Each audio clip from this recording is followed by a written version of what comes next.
Para saber a categoría da páxina que ven antes ou despois, imos engadir outro cadro de texto en cada frecha.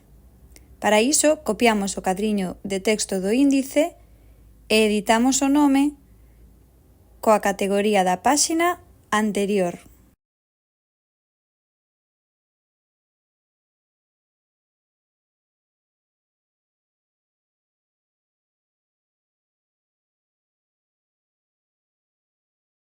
Incluímos a interactividade no propio cadro de texto tamén, por se acaso co da frecha non funciona. E facemos o mesmo en todas as diapositivas.